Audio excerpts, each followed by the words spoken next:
So నేను ఫస్టే చెప్పాను, ఐరన్ ట్యాబ్లెట్ తీసుకుంటున్నా, ఐరన్ అనీమియా అయితే తగ్గట్లేదు, ఐరన్ లెవెల్స్ హెమోగ్లోబిన్ లెవెల్స్ తక్కువనే ఉన్నాయి. విటమిన్ బి కాంప్లెక్స్ తీసుకుంటూనే ఉన్నాము, అయినా డెఫిషియన్సీ ఉంది.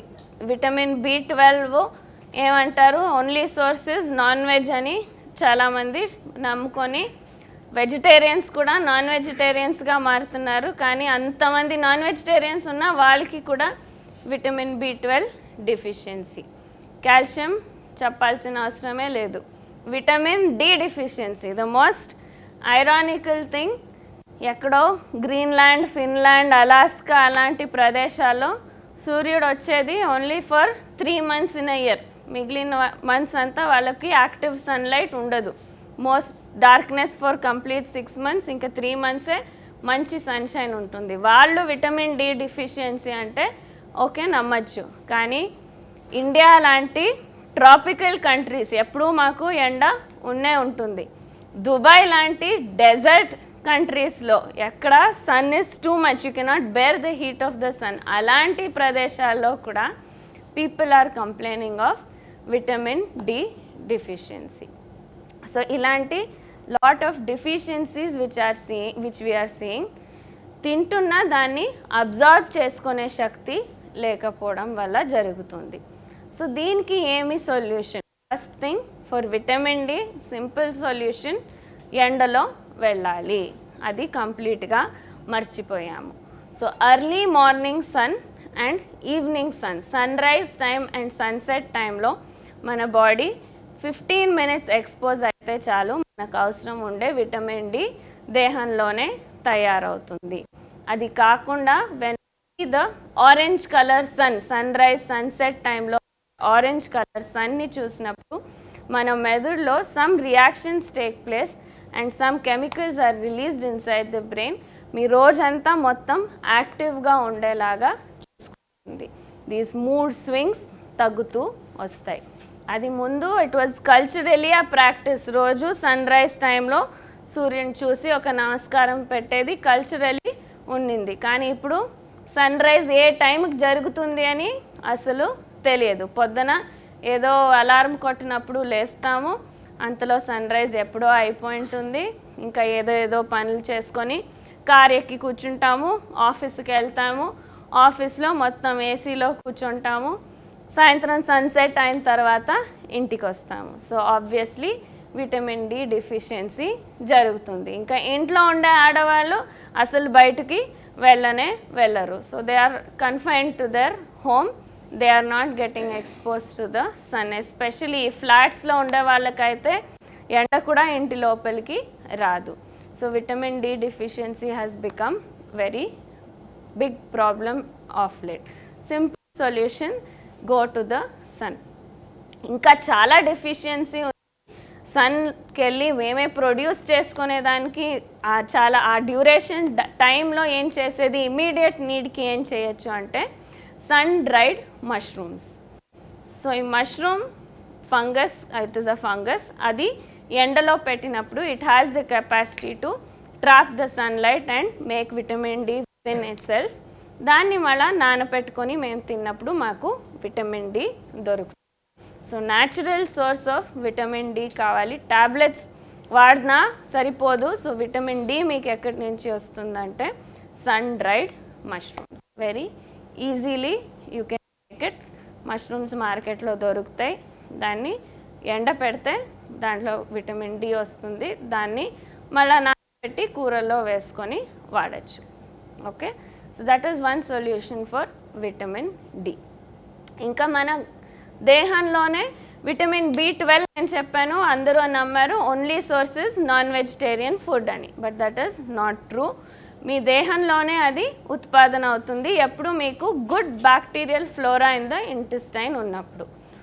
సో దానికి ఏం చేయాలి, మంచి బ్యాక్టీరియల్ ఫ్లోరా మన గట్లో ఉండాలంటే we have to use fermented ఫుడ్స్ని ఎక్కువ వాడాలి. Like idli, dosa, like butter milk, మజ్జిగ, పెరుగు వాడేది. And another easy solution is Java.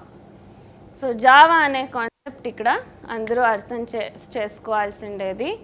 సిరిధాన్యాలు, నూక కానీ బియ్యం కానీ కావాల్సింటే కొంచెం వేయించచ్చు. ఫస్ట్ వేయించితే కొంచెం టేస్ట్ ఎక్కువ అవుతుంది. దాన్ని రాత్రి నానబెట్టి పొద్దున అదే నీళ్ళలో 1:8 1:10 నీళ్ళు వేసి బాగా ఉడికించండి. ఉడికించిన తర్వాత ఒక మట్టి కుండలో వేసి ఒక తెల్లగుడ్డ కప్పి అలాగే పెట్టేయండి. అది దాంట్లో ఫర్మెంటేషన్ జరుగుతుంది. అంటే మీకు నోటికి తెలిసేంత పులుపు అయ్యే అవసరం లేదు. దాన్ని ఉరికి అలా పెట్టినప్పుడు మంచి ప్రోబయోటిక్ బ్యాక్టీరియా దాంట్లో వస్తాయి. సో మట్టి కుండలో ఎందుకు చెప్తున్నానంటే మట్టి కుండలో పోర్స్ ఉంటాయి. సో ఆక్సిజనేషన్ బాగా జరుగుతుంది. ఆక్సిజన్ ఎక్కువ ఉంటే ఆ బ్యాక్టీరియల్ గ్రోత్ ఎన్హాన్స్ అవుతుంది. స్టీల్లో పెట్టినా జరుగుతుంది, కానీ ఎక్కువ బాగా తొందరగా కావాలంటే మట్టి కుండలో ఒక గుడ్డ కట్టి పెడితే బాగా ఆక్సిజన్ ఉంటుంది, బ్యాక్టీరియల్ గ్రోత్ బాగా జరుగుతుంది. దాన్ని తాగే ముందు కావాల్సింటే పెరుగు వేసుకోండి. ఫస్టే పెరుగు వేస్తే ఓన్లీ లాక్టోబాసిల్లై ఒకటే పెరుగుతుంది, మిగిలిన వేరే ప్రోబయోటిక్ బ్యాక్టీరియా పెరిగేదానికి సాధ్యం కాదు. సో పెరుగు కలుపుకోవాలనుకున్న వాళ్ళు తాగే ముందు వేసుకోండి. అరౌండ్ 6 hours దాన్ని అలాగే ఉంచి తర్వాత తీసుకోండి. తీవ్రమైన రోగం ఉండేవాళ్ళు, క్యాన్సర్ కానీ కిడ్నీ ఫెయిల్యూర్ కానీ ఇలాంటి డిసీజ్ చాలా స్ట్రాంగ్గా ఉంది అన్నవాళ్ళు ఫస్ట్ ఒక 20 days ఉట్టి గంజిలోనే ఉండండి అని చెప్తాము. సో 3 పూట్లు కాకుంటే ఆకలి అయినప్పుడల్లా 4-5 పూట్లైనా గంజి రూపంలోనే తీసుకుంటూ ఉంటే రోగం తొందరగా కంట్రోల్లో వస్తుంది. లేని వాళ్ళు కూడా వారానికి ఒక్కసారైనా గంజి రూపంలో ఆహారం తీసుకుంటూ ఉంటే మీ గట్లో మంచి బ్యాక్టీరియాస్ ఉంటే మీరు తింటూ ఉండే ఆహారాన్ని డైజెస్ట్ చేసుకునే శక్తి, దాంట్లో ఉండే పోషకాంశాలని అబ్జర్వ్ చేసుకునే శక్తి పెరుగుతుంది.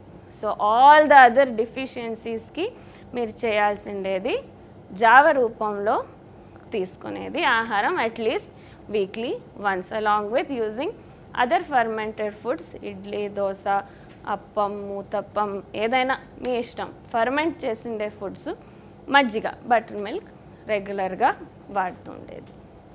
Okay. So iron deficiency, anaemia చాలా ఎక్కువ ఉండే వాళ్ళకి ఒక ఇంత పీస్ క్యారెట్, ఇంత పీస్ బీట్రూటు, ఒక చిన్న పీసు ఏదర్ జాంపండు కానీ లేకుంటే ఉసిరేగాయ కానీ, సో ఆ విటమిన్ సి ఇచ్చేలాంటి పులుపు అంశాలు ఇవన్నీ మిక్స్ చేసి పొద్దున 200 ml జ్యూస్ లాగా పచ్చిదే పడిగడుపున తాగితే వితిన్ 21 days మీరు కంటిన్యూస్గా చేస్తే 2 units హిమోగ్లోబిన్ పెరుగుతుంది. సో చాలా తక్కువ ఉండేవాళ్ళు ఈ రూపంలో తీసుకోవచ్చు. షుగర్ ఉండేవాళ్ళు ఇలా బీట్రూట్, క్యారెట్ రోజు తాగితే చాలా ఎక్కువ ఉండేవాళ్ళు, ఇది ప్రాబ్లం అనుకున్న వాళ్ళు కరేపాకు కొంచెం అలా దంచి మజ్జిగలో ఒక 2 hours నానబెట్టి ఆ మజ్జిగ కరేపాకుతో పాటు తీసుకుంటే ఐరన్ బాగా పెరుగుతుంది, హిమోగ్లోబిన్ పెరుగుతుంది. So 2 ways. యూజువలీ ఆ పులుపు అంశం ఉన్నప్పుడు ఐరన్ అబ్జార్ప్షన్ బాగా జరుగుతుంది. సో మజ్జిగది పులుపు కానీ, ఉసిరేగాయ కానీ, జామకాయది కానీ పులుపు ఉన్నప్పుడు హిమోగ్లోబిన్ ఐరన్ ఉండేది అది బాగా పీల్చుకునేదానికి అవుతుంది. Okay. So that is a solution for your anaemia problem and for your deficiencies, vitamin deficiencies. Calcium deficiency ఉండేవాళ్ళు ఎక్కడి నుంచి కాల్షియం దొరుకుతుందన్నాను నిన్ననే చూసాము.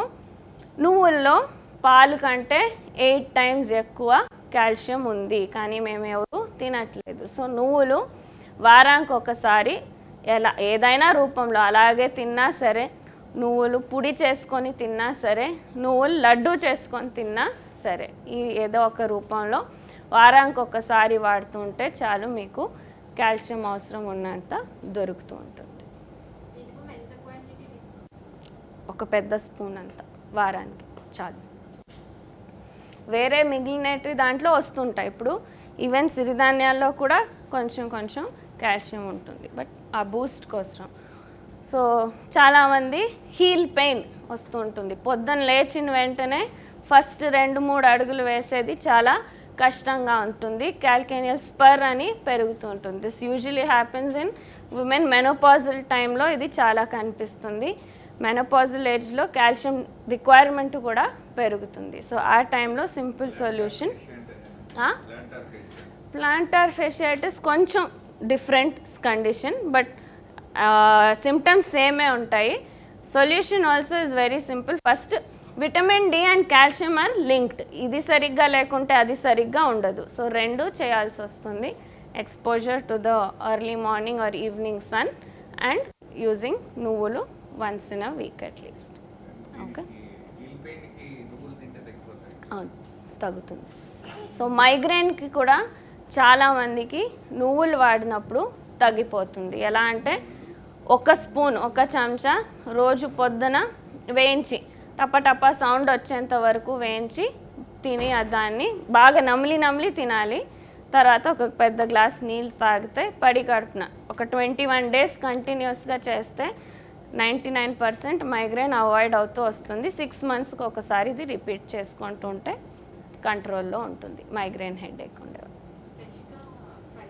అవును, ఫ్రెష్గా. కరెక్ట్.